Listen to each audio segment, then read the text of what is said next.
Hey, my name is Willy Minnix. I'm the author of the Mandolin Dead Man's Tuning series of books on how to play the mandolin in alternate tunings, such as A-Dad, G, C, G, C, or A-E-A-E, or G-D-G-D tuning. I'm really into alternate tunings for the mandolin.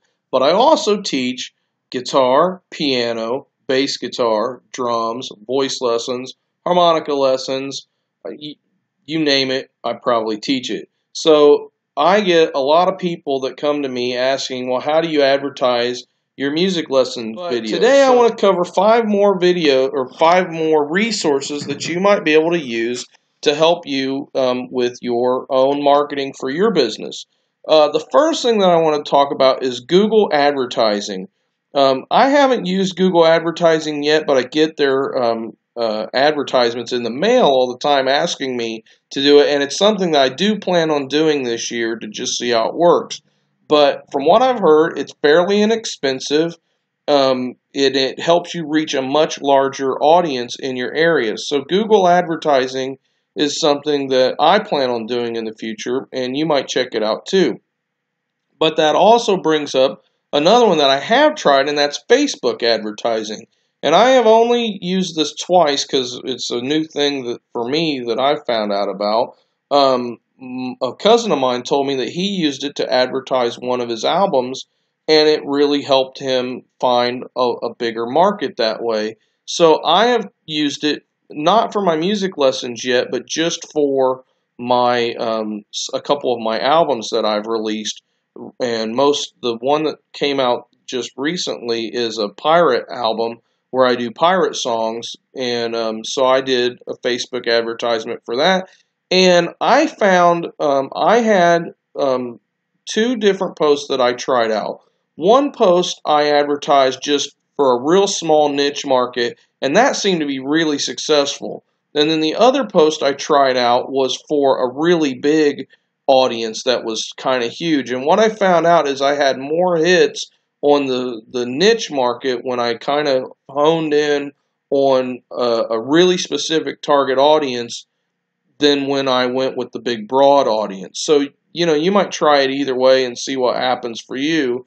The next post that I plan on promoting for Facebook, I'm going to do something related to my music lesson business, and I'm going to try to keep it just to local Facebook users. So those are a couple. The other thing that I do all the time, constantly, is I'm always putting ads on Craigslist. Craigslist is still a really good place for you to advertise for music lessons, and I haven't done it. I didn't do it last month, so I need to get back on to doing it again. But Craigslist is a great resource, and I always get 1 or 2 people, and if I do a private lesson advertisement, I make sure that it's different than when I set an advertisement up for, say, group lessons or for a class that I'm offering. Like I'm getting ready to offer in April this of 2017, I'm starting a songwriting class that's going to be offered on Thursday nights. So that's a new thing, and I want to make sure that I get it out there to the public. So Craigslist is a really good way of advertising. A couple other different things that I do, or that I haven't, I have done, but also some that I haven't done, would be things like be on the radio. Like at one point I had a radio show, and that was in where I used to live, and it was a really good way of getting your name out there, because if you have a radio show and you have guests on your show or you're meeting new people, people tune in and they hear that on the radio. And if you say, oh, and by the way, if you like more information on how to play an instrument, come and check out Minnix Music. That would be what my thing would be.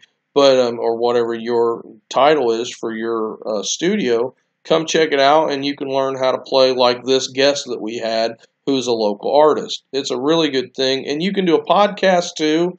That would be another one. Or you could be a guest on one of these other podcasts or TV shows or radio show or what have you. So those are things that you definitely want to look into for your area, because they're out there.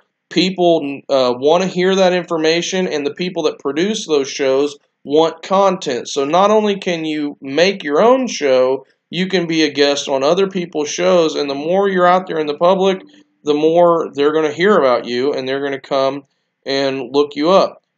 And the interesting thing about the internet is it's so global, and I'm having a problem myself.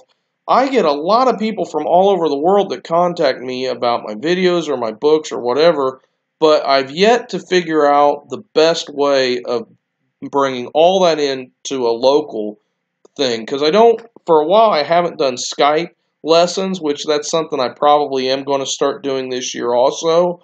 But I've really been looking for the local people that can take lessons from me and fill up my roster. And the local media is not as accessible as the internet media. So that's something you just kind of have to balance and work on. And if you have any ideas, I'd be happy to hear what your ideas are on that too. So there's a few more ideas that you can kind of look at and you can investigate on your own. I hope they help. I'm going to make a few more videos because I still have a long list to go through, but I'm trying to keep these kind of short. So you have a great day, and we'll see you in the next video.